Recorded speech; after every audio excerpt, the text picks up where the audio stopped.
जय हिंद। नमस्कार दोस्तों, स्वागत है आप सभी को आपके अपने चैनल में। तो चलिए, मैं जुड़ चुका हूं यहाँ पर आपके लिए बिहार पारा शिक्षक सीमित आकलन परीक्षा 2016 में पेडागोगी से जो 25 प्रश्न पूछा गया था उसके प्रश्न को लेकर के मैं आपके बीच उपस्थित हूँ। तो इसके पहले मैं आपको बता दूं कि यदि आप झारखंड में पारा शिक्षक सीमित आकलन परीक्षा की तैयारी करना चाहते हैं तो आपके लिए यह वीडियो और यह चैनल बहुत ही इंपॉर्टेंट होगा कि आप इस चैनल को सब्सक्राइब कर लेंगे, क्योंकि इस चैनल पर मैं आपके लिए यहाँ पर बिहार पारा शिक्षक के सारे सीमित आकलन परीक्षा जो हुए हैं 2016, 2014, 15 में, उसके सारे यहाँ पर क्वेश्चन, प्रीवियस ईयर क्वेश्चन को मैं आपके साथ सॉल्व करने वाला हूँ और आपको मैं सारे क्वेश्चन को दिखाऊंगा। और आप यहाँ पर जो प्रश्न आए हैं उसके यहाँ पर जो है आप सिलेबस को जरूर देख लेंगे और उसके बाद आपको पता चलेगा कि प्रश्न का जो है वो स्तर क्या है। तो आप अपना स्तर भी जान पाएंगे कि आपको कितनी तैयारी करनी है, जिससे कि आप झारखंड के पारा शिक्षक सीमित आकलन परीक्षा में अच्छे स्कोर कर सके और पास कर सके। तो आपको देखिए, यदि बिहार पारा शिक्षक सीमित आकलन परीक्षा के सारे प्रश्न पत्र को देखना है तो आप हमारे चैनल को सब्सक्राइब कर लीजिएगा, जिस पर हम आपको यहाँ पर 2016, 2015, 2014 के सारे प्रश्न पत्र को लेकर के उपस्थित होंगे। तो चलिए चलते हैं, पेडागोगी के जो 25 प्रश्न आपके 2016 में आए हुए थे उस प्रश्न को आप देख लेंगे। तो चलिए, सबसे पहला प्रश्न हम यहाँ पर देखते हैं। शिक्षक को ज्ञान होना चाहिए, ठीक है, शिक्षक को ज्ञान होना चाहिए अध्यापक विषय का, बाल मनोविज्ञान का, शिक्षा संहिता का, अपने विषय एवं बाल मनोविज्ञान का। किसका ज्ञान होना चाहिए आपको बतलाना है, ठीक है।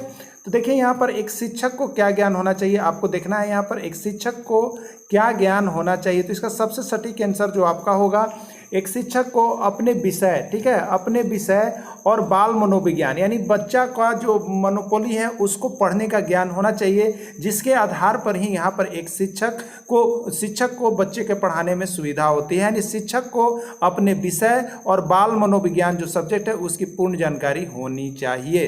चलिए अगला प्रश्न देखते हैं क्या है। अगला प्रश्न देखिए, इसमें 25 क्वेश्चन को हम लोग करेंगे जो कि आपके 2016 में आए हुए थे।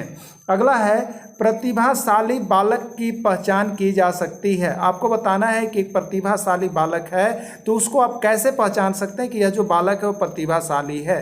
फर्स्ट ऑप्शन है बुद्धि परीक्षण द्वारा, अभिरुचि परीक्षण द्वारा, उपलब्धि परीक्षण द्वारा या उपरोक्त सभी। तो देखिए, यहाँ पर जो आपके सटीक आंसर होंगे, एक प्रतिभाशाली बालक है तो उसकी पहचान जो है इन तीनों विधियाँ यानी बुद्धि परीक्षण, अभिरुचि और उपलब्धि, ये अगर तीनों उसमें पाया जाता है तो यह जो बालक है वो प्रतिभाशाली बालक है। यानी इसका ऑप्शन जो यहाँ पर होता है वो क्वेश्चन नंबर 4 होगा, जिसको हम लोग कहेंगे उपरोक्त सभी, ठीक है। तो उपरोक्त सभी आपका सही आंसर होगा इसमें। अगला प्रश्न है, बच्चा किस प्रकार सीखता है। देखिए, बच्चा कुछ न कुछ हर समय सीखता है, तो वह किस प्रकार से सीखता है। यदि आप एक शिक्षक हैं, शिक्षक के लिए हो रही, तो आप यहाँ पर ऑप्शन टिक करेंगे कि क्या सही होगा। पुस्तक पढ़कर, परिचर्चा के द्वारा, प्रश्न पूछकर या उपरोक्त सभी, या उपरोक्त सभी। एक कैसे सीख सकता है बच्चा, ये आपको बताना है, ठीक है।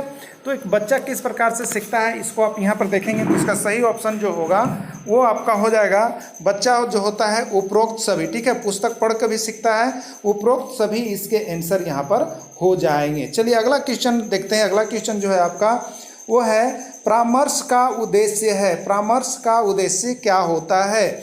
बच्चे को समझना, बच्चों की कमियों का पता करना, बच्चों को समायोजन में सहायता प्रदान करना, उपरोक्त सभी। देखिए, परामर्श यदि आप किसी चीज़ को देते हैं तो इसमें आपकी सारी चीज़ों को समावेश किया जाता है और सारी चीज़ों को आपको इसमें परामर्श के अंतर्गत रखा जाता है।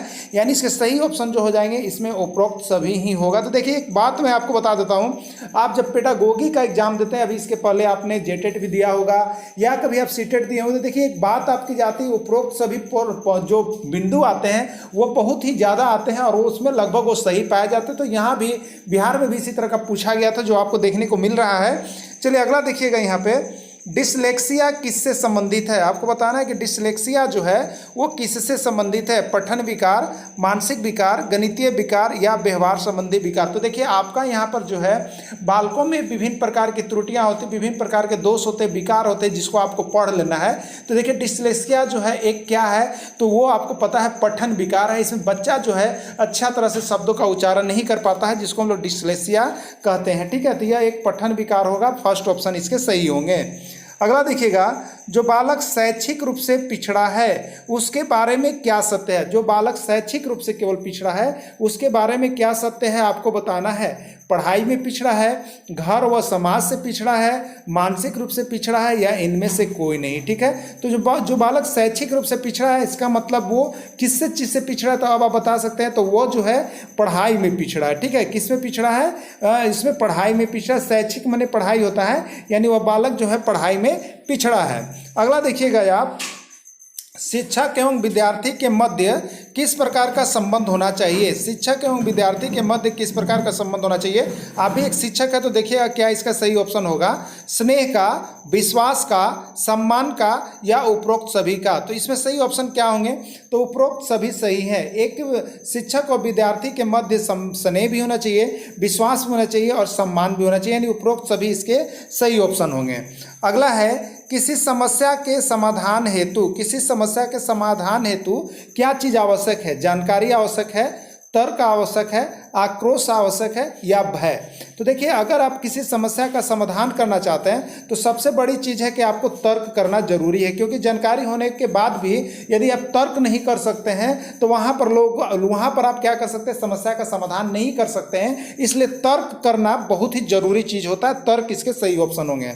अगला देखिएगा, अनुसूचित जनजाति के बालकों के परिवार में कौन सी कमी पाई जाती है। ठीक है, अनुसूचित जनजाति के जो परिवार होते हैं उसके बालक में कौन सी कमी पाई जाती है। आवास, वस्त्र, भोजन, या उपरोक्त सभी। तो एक बात सही है कि यहाँ पर अनुसूचित जनजातियों के कल्याण के लिए सरकार ने बहुत ही कदम उठा रखी है, लेकिन उसके बाद भी जो कमियां पाई जाती है, सबसे ज़्यादा कमी क्या पाई जाती है, तो आवास का भी कमी होता है, वस्त्र का भी, भोजन का भी, यानी उपरोक्त सभी इसके बिल्कुल सही ऑप्शन होंगे। दोस्तों, मैं आपको बताते चलूँ कि यहाँ पर आपके जो बिहार में जितने भी सीमित आकलन परीक्षाएं हुए हैं उसके लिए यदि आप यहाँ पर PDF चाहते हैं तो आपको सारे PDF के क्लासेज में यहाँ पर देते जा रहा हूँ। साथ साथ आपकी लाइव क्लासेज बहुत ही जल्द स्टार्ट हो जाती है। जैसे ही नियमावली के कोई प्रारूप आ जाती है तो मैं आपको यहाँ पर क्या करूँगा कि आपकी लाइव क्लास भी शुरू कर दूंगा। इसके पहले मैं आपको बता दूं यहाँ पर कि जैसे ही आपका जो यहाँ पर पारा शिक्षक पल के अपडेट के लिए हमारे साथ भी जुड़े हुए रहिएगा और सारे क्वेश्चन मैं आपको यहाँ पर देते रहूँगा। देखिए, डेली सुबह 4 बजे मैं आपके हर एक सब्जेक्ट का यहाँ पर PDF अपलोड करता हूँ, जिसको आप देख सकते हैं। सुबह 4 बजे से लेकर के आपकी स्टार्ट हो जाएगी। अब तो आपके पास देखिए जैसा समय हो आप ऐसा करेंगे और सारे PDF को देखते चलिएगा और लाइक और सब्सक्राइब जरूर कर लीजिएगा। कितने वर्ष तक की अवस्था को शैशव अवस्था कहा जाता है। देखिए, यहाँ पर बच्चे के जो है कि 4 अवस्थाएं होती है, शैशवावस्था, बाल अवस्था, किशोरावस्था, जो आप लोग कह लेते हैं। तो देखिए, यहाँ पर अवस्था शैशव अवस्था कब होता है वो आपको बताना है। ठीक है, तो 1 से 5 वर्ष तक की अवस्था को हम लोग क्या कहते हैं, शैशव अवस्था कहते हैं।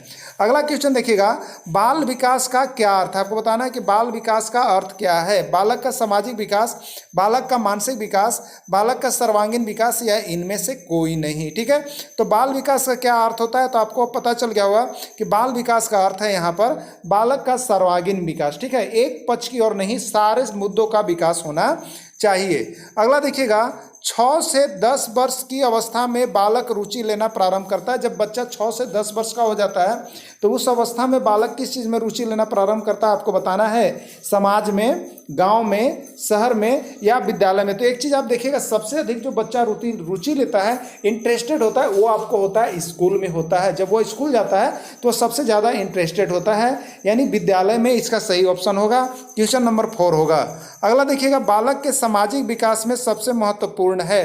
बालक का जो सामाजिक विकास होता है उसमें सबसे महत्वपूर्ण क्या होता है, जाति भेद, आनुवंशिकता, वातावरण, या कोई नहीं। ठीक है, तो बालक के सामाजिक विकास यानी वातावरण पर निर्भर करता है। वो जैसे वातावरण में रहता है वो भी वैसा ही बनता है, इसलिए वातावरण इसका सबसे इंपॉर्टेंट मुद्दा होता है। वातावरण सबसे अच्छा है। चलिए अगला देखिएगा, शिक्षा क्या है। आपको बताना है कि शिक्षा क्या है। अभी है, शिक्षा एक पुस्तक है, शिक्षक दिवस है, पढ़ना एवं लिखना सीखना है, शिक्षा ज्ञान तथा अनुभव है।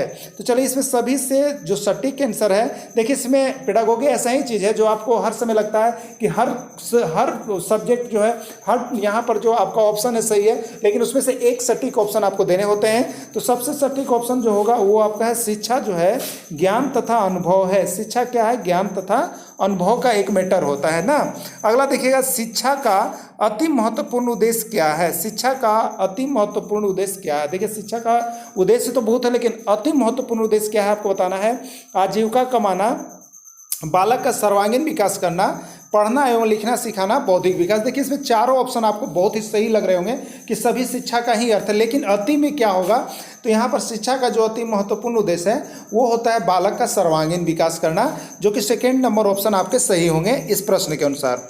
अगला देखिएगा, वातावरण का प्रभाव पड़ता है, जो आपका कल्चर होता है जहाँ पर बच्चे रहते हैं, तो वातावरण का प्रभाव किस पर पड़ता है, भाषा पर, मानसिक विचार पर, बुद्धि पर, या इनमें से सभी। तो ऑथेंटिक चीज़ है कि बालक जहाँ रहता है वहाँ की जो भाषा होती है वही वो सीखता है, उसकी मानसिकता वैसी होती है, उसकी बुद्धि वैसी होती है, ठीक है। तो यहाँ पर जो सही ऑप्शन निकल के आ रहे हैं वो होंगे इनमें से सभी, ठीक है। चलिए अगला प्रश्न देखिएगा, बच्चे की बुद्धि लब्धि 90 से 110 के बीच में है, ठीक है। एक बच्चे की बुद्धि लब्धि जो होता है, देखिए आपको यहाँ पर बुद्धि लब्धि जरूर देख लीजिएगा, टर्मिन द्वारा जो दिया है, क्योंकि बुद्धि लब्धि से एक प्रश्न आपके हमेशा ही निकल के आते हैं आपको पेडागोगी के अंतर्गत, चाहे आप किसी भी राज्य के शिक्षक पात्रता परीक्षा देते हैं या आप यहाँ पर सीटेट केंद्रीय शिक्षक पात्रता परीक्षा देते हैं, तो एक बुद्धि लब्धि आपकी आती ही आती है, ठीक है।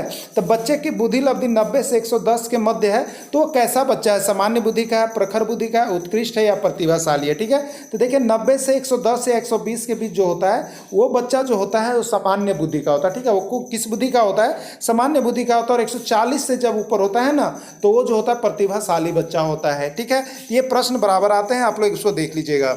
अगला है लड़का और लड़की में पाए जाने वाला, ठीक है, लड़का और लड़की में पाए जाने वाला भेद कौन सा है, शैक्षिक उपलब्धि का भेद होता है, जीवन में प्रगति का भेद होता है, लैंगिक भेद होता है, या इनमें से कोई नहीं। तो देखिए जो बालक और बालिकाओं में, लड़का और लड़कियों में जो भेद किया जाता है उसको हम लोग कहते हैं लैंगिक भेदभाव, ठीक है। उसके लैंगिक भेदभाव के आधार पर लड़का और लड़की को हम लोग यहाँ पर डिस्ट्रीब्यूट करते हैं, ठीक है।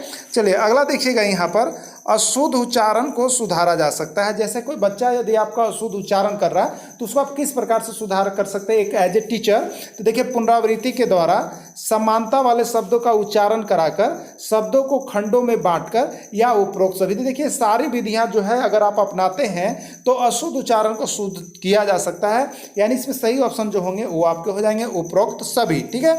चलिए अगला देखिएगा, निम्न में से क्या बुद्धि की एक विशेषता नहीं है, ठीक है। बुद्धि की एक विशेषता नहीं है, ध्यान दीजिएगा, बुद्धि की विशेषता है वो नहीं करना है, बुद्धि की क्या विशेषता नहीं वो आपको बताना है, ठीक है। यह जन्मजात होता है, चलिए बुद्धि क्या होता है, जन्मजात होता है, यह अमूर्त चिंतन की योग्यता प्रदान करता है, समस्याओं को हल करने में सहायक नहीं है, या अधिगम में सहायता करता है। देखिए जन्मजात होता है, अमूर्त चिंतन की योग्यता प्रदान करता है और अधिगम में सहायता करता है, ये है में है, लेकिन विशेषता नहीं में क्या होगा, यह कह रहा है कि समस्याओं को हल करने में सहायक नहीं है। बुद्धि जब है तो समस्याओं को हल करने में सहायक होता है, यही एक ऑप्शन जो है आपका गलत है, जो कि नहीं के सेंस में आएगा।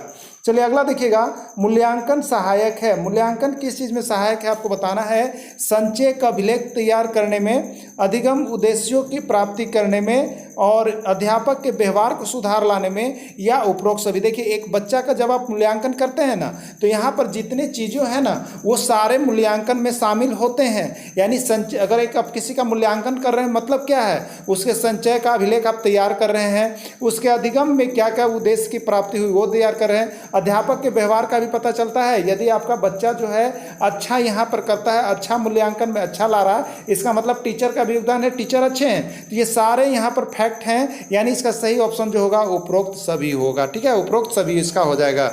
अगला देखिएगा, मानसिक रूप से स्वस्थ अध्यापक की क्या विशेषता है। एक शिक्षक जो है वो मानसिक रूप से स्वस्थ है, इसका मतलब क्या हो सकता है, संवेदनात्मक रूप से संतुलित है, अपने विषय का गहन ज्ञान है, अत्यधिक संवेदनशील है, या सख्त अनुशासन पसंद है। देखिए एक शिक्षक जो है, एक एज ए टीचर जो है वो यहाँ पर मानसिक रूप से स्वस्थ है, इसका मतलब क्या है, वो संवेदनात्मक रूप से संतुलित है। यानी संवेदनात्मक मतलब संवेदना, यानी बच्चों में जो भय, क्रोध, आवेश, उसको यदि वो समझा करके कैप्चर कर लेता है, पढ़ा लेता है, और अपने को भय, क्रोध होता है उसे दूर रखता है, तो वो सही जो है आपका यहाँ पर मानसिक रूप से स्वस्थ अध्यापक की एक विशेषता है। चलिए अगला देखिएगा आप, यहाँ पर शिशु क्रोध और प्रेम में अंतर करने लगता है कब। शिशु जो है, एक बच्चा जो होता है वो क्रोध और प्रेम को समझने लगता है कब, प्रथम मास में, चौथे मास में, तीसरे मास में या छठे मास में एक बच्चा को आप देखते होंगे, जब उसकी माँ क्या करती है, उसके पिताजी क्या करते हैं या कोई डांट देते हैं तो सहम जाता है। कब, वो कौन सी अवस्था होती है? तो देखिए वो जो अवस्था होती है ना, बच्चे जो होते हैं छठे मास में, जैसे 5वें छठे मास में जाने लगते हैं तो उसको डांट का, फटकार का ये अंदाजा होने लगता है। जो उसको प्रेम करते हैं उसके गोदी में जाता है और जो डांटता फटकारता है उसे रो करके दूर हो जाते हैं। ठीक है, तो ये छठे मास से ऐसा होने लगता है, माना गया है। चलिए अगला देखिएगा आप यहाँ पे, बालकों के मूल्यांकन के लिए, बालकों के मूल्यांकन के लिए किस प्रकार के प्रश्न पूछे जाते हैं। ठीक है, बालकों के मूल्यांकन के लिए जो आप एग्जाम लेते हैं, सिस्टमेटिक एग्जाम लेते हैं, तो किस किस प्रकार के आप प्रश्न उससे पूछ सकते हैं। ठीक है, अति लघुत्तरीय, वस्तुनिष्ठ, दीर्घोत्तरीय या उपरोक्त सभी। तो देखिए मूल्यांकन में हम यहाँ पर सभी प्रकार के प्रश्नों को ला सकते हैं और उससे पूछ करके हम उसका मूल्यांकन कर सकते हैं कि वह किस स्तर का, किस लेवल का है। ठीक है, अगला प्रश्न देखिएगा, संवेग की दृष्टि से प्रत्येक बालक किसके कारण भिन्न होता है। ठीक है, योग्यता के कारण, विद्यालय के कारण, व्यक्तिगत भिन्नता के कारण या इनमें से कोई नहीं। देखिए यहाँ पर जो संवेग, संवेग जो होता है ना, वो किसी प्रकार का जो भय, देश, प्रेरणा, ये किसके कारण होता है?